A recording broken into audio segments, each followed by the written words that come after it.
Hi there. Today I wanted to share a little bit about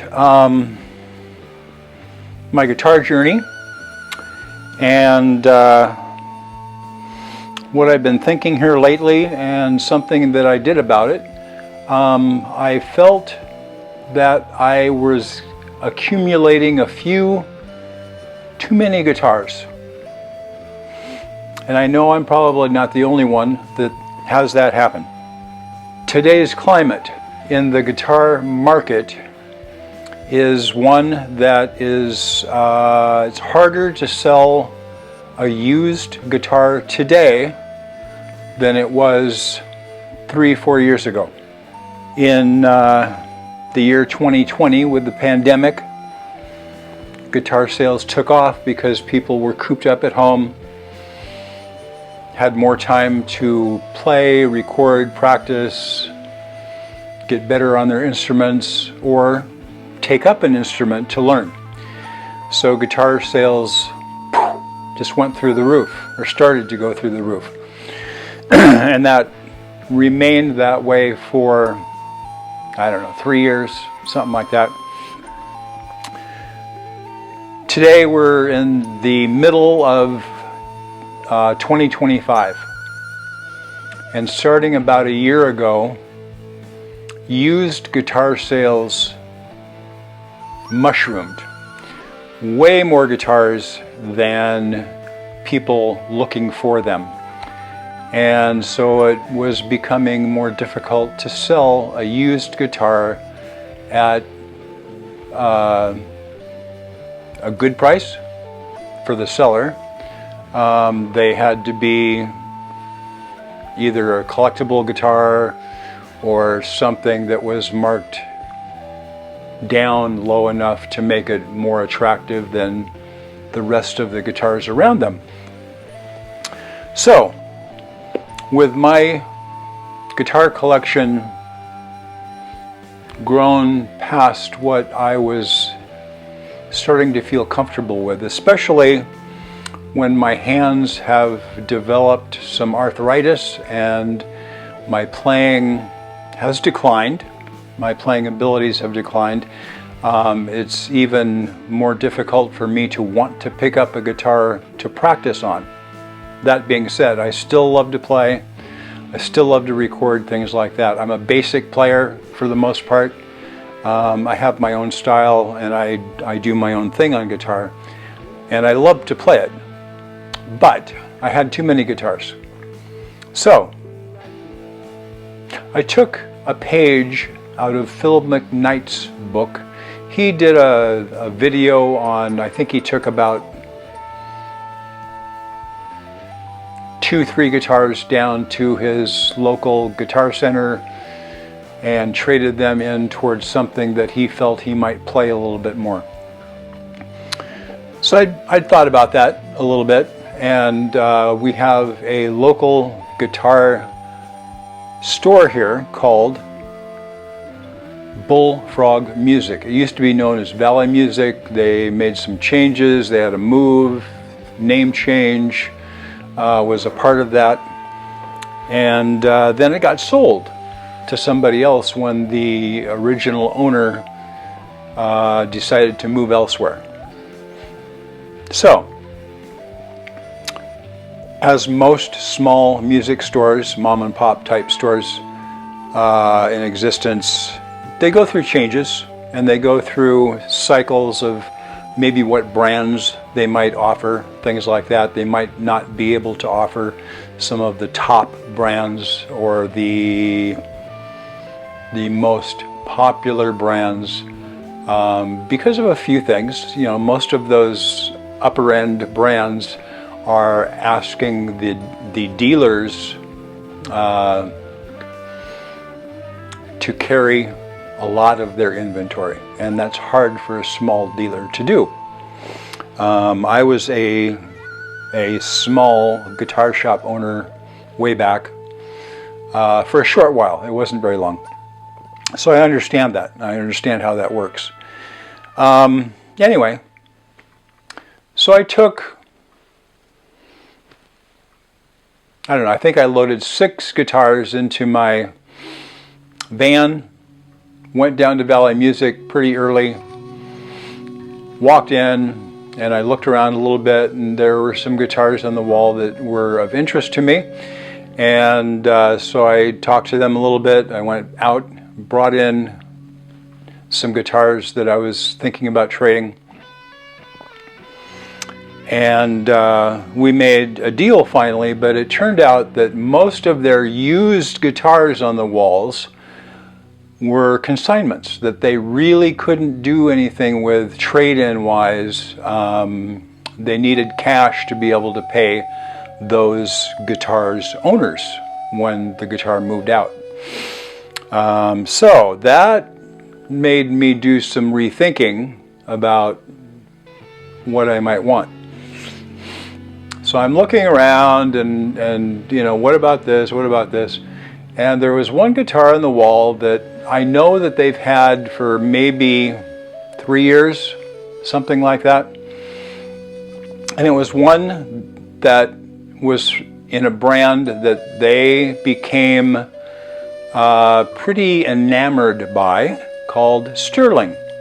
It's a more budget-friendly brand from Music Man. It's a guitar that I would not normally be drawn to, but over the last couple of years I have become a moderate fan of Dream Theater, a progressive metal group, I think is kind of what their main description is in the industry. And they aren't quite as metal or heavy metal or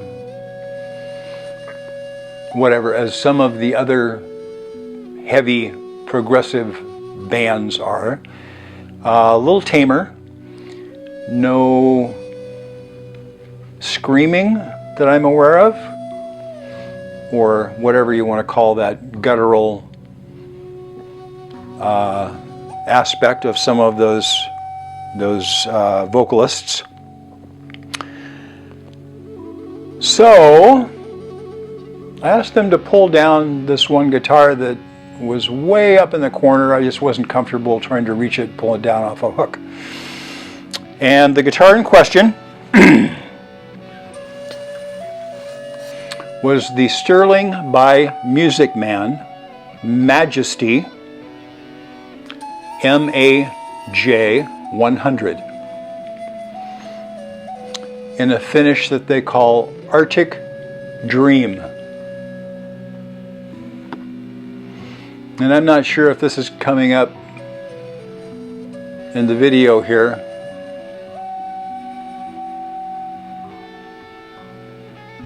It's one of those paint deals that changes color depending on how the light is reflecting off of it. In some cases it looks kind of a green, and in some cases it has kind of a purple hue to it. And I like purple. This is a little pointier than some guitars that I would normally be attracted to.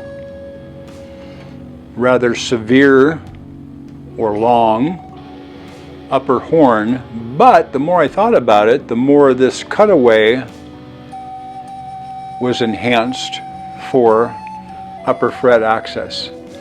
It has a massively scooped heel, which I really like that design. This is a set neck, not a neck through. It does have a battery, which I'm not crazy about batteries in my guitars as a general rule, but the battery is for a push-push switch here on the volume knob to increase the output by 12 decibels. It's like a 12 decibel boost. It's not something that I need with my recording and things like that. I can hit a pedal to increase my output if I need to. Overdrive pedal, a boost pedal, something like that. So I'm considering getting that battery taken out, getting the push-push replaced by just a regular volume potentiometer. I like the 4x2 headstock design or tuning machine design. It does have unbranded locking tuners, which I'm fine with. It does not have a locking nut. It does have a very nice working trem system. Seems to stay in tune pretty well depending on how hard you use it. I haven't played it a ton. It has a 16-inch fretboard radius, which is pretty flat. The one thing that I was most concerned about with this guitar was the thickness of the neck.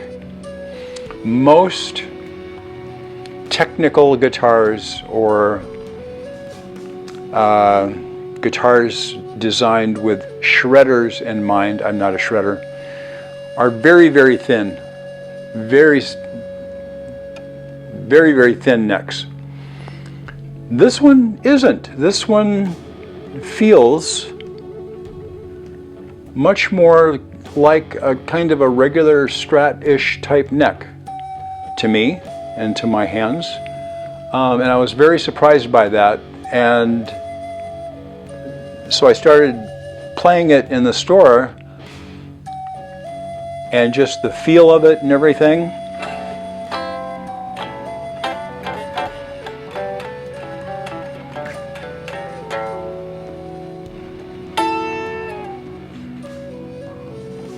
Setup of the controls, things like that, the way that the tremolo seemed to be working in the store. It sold me. This guitar feels fantastic. I don't have a guitar with higher output pickups, a more modern type sound, if you will. So I decided to go with this, and I traded in 4 guitars that I had.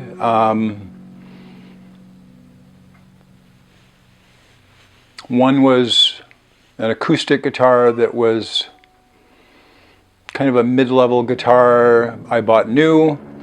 That's one I probably took the biggest reduction in price. I bought some other guitars that were either super deals or used, and I felt good about the trade-in value that they were able to give me, and me not having to make any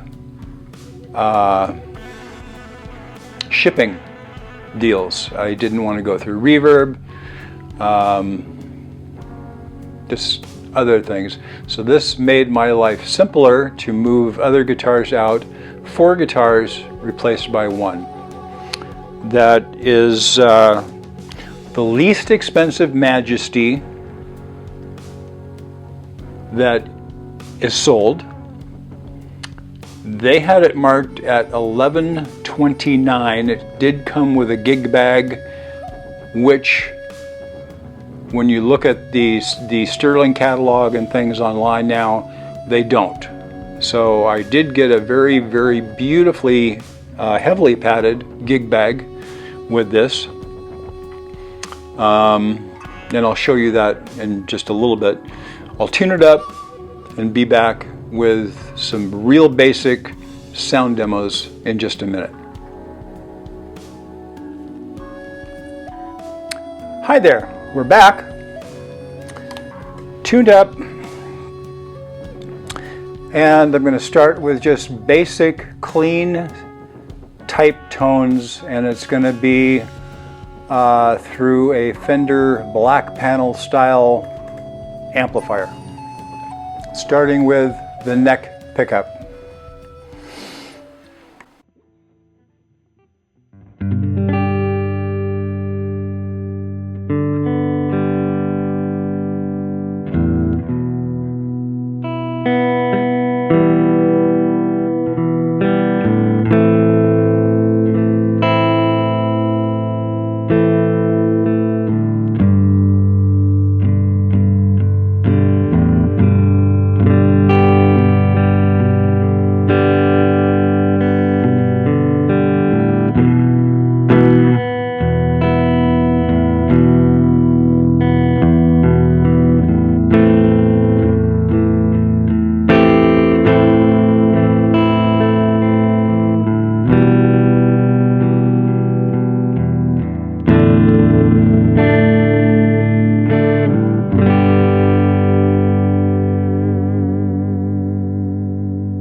Middle position. This has kind of a dropped three-way pickup selector switch so that there isn't that much sticking up.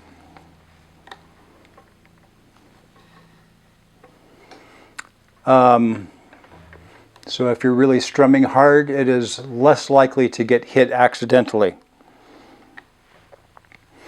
So middle position.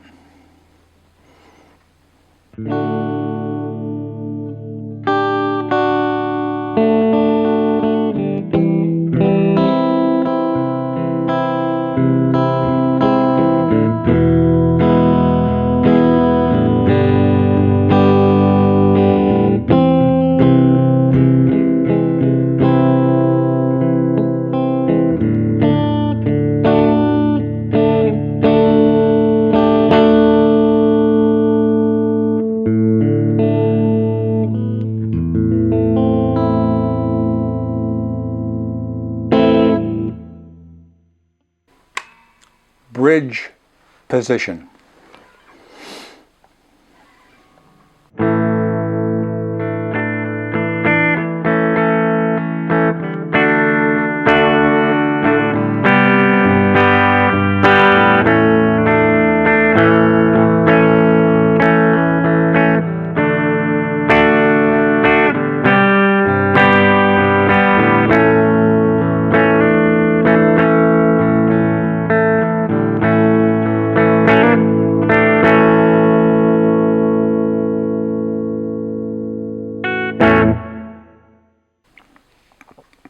Now, add some basic distortion. Bridge position.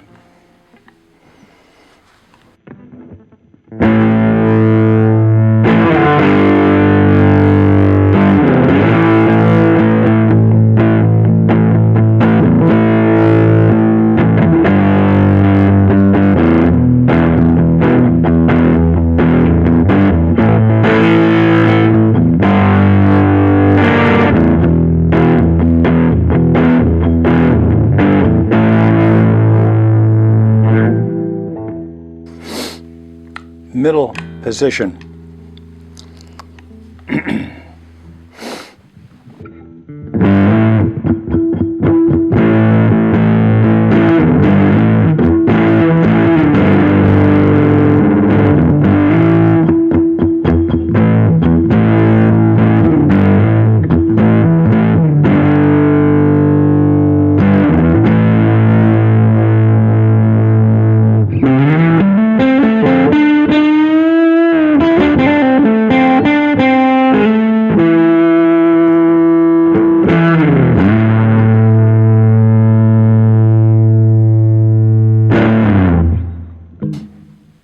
Neck position.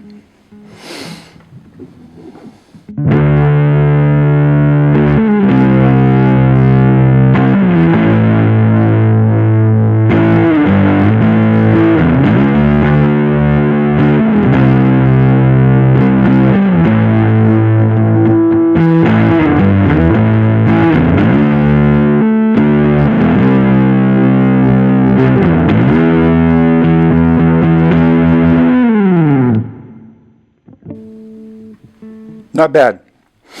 That is using a PG-14 Paul Gilbert pedal from JHS pedals as my distortion sound. Pretty cool. Rosewood fretboard, 24 medium jumbo nickel silver frets. Kind of a shallower strap lock, I think, buttons on this. The hardware is kind of a black chrome.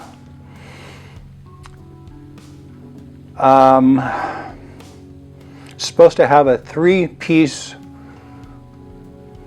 mahogany neck, mahogany body. It has this, hard to see in this configuration, but an etched shield design in the very top portion here where the pickups are and everything. That is kind of a Patrucci signature deal. It has shield fret markers as well on the fretboard.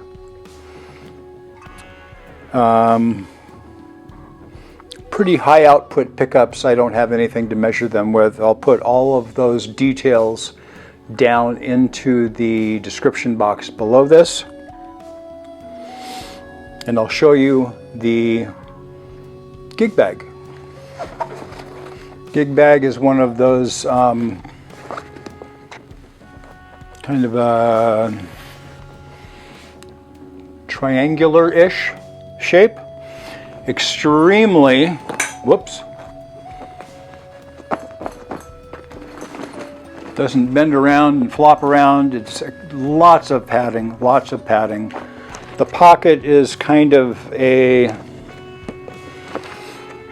material is very, very heavy, so it kind of wrinkled. It's hard to open and close, but it's not bad. Has pretty nice shoulder straps with pads, regular handle here and a handle up here, one zipper,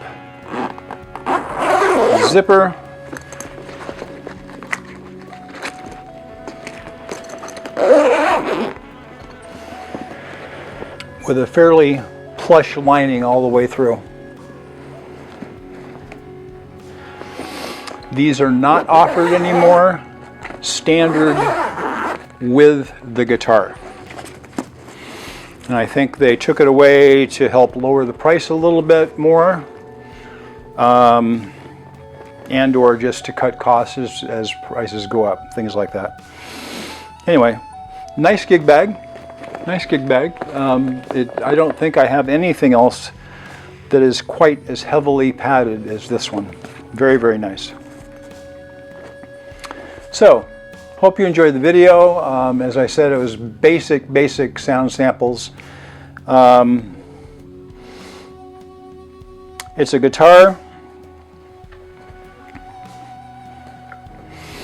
that never would have been my first choice. But I'm glad that I saw it up on the wall. I'm glad that I asked them to get it down for me to take a closer look at, because when I got it in my hands and started playing it,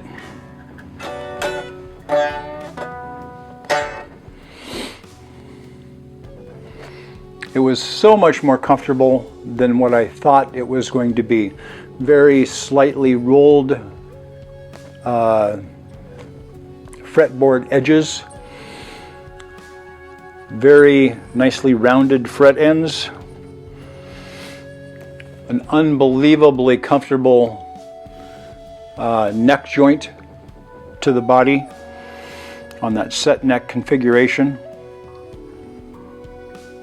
It's a dream to play. Very comfortable, very, even for my diminished playing skills, very smooth and easy for me to play. Hope you enjoyed the video. I hope that you have a fantastic day. If you haven't yet, please subscribe. Click the little bell down there by the subscription button so that you can be notified the next time I post a video. Could be taking a first look at a musical instrument that comes to me. It could be taking a closer look at one of the Native American style flutes that I have. That is kind of my central focus on this channel, so that you know. The Native American style flute kind of takes the vocal portion of my music videos, or more of a lead guitar type thing.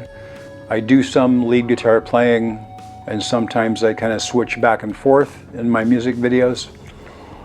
I do have tutorials on how to play the Native American style flute. It's one of the easiest instruments in the world melodically to learn how to play in its basic 5-note pentatonic minor scale. That said, I do hope you enjoyed the video, and taking a look at my John Patrucci Sterling guitar, made for Music Man, designed and everything by Music Man. Overseas, these are made in Indonesia. It is the Majesty MAJ100.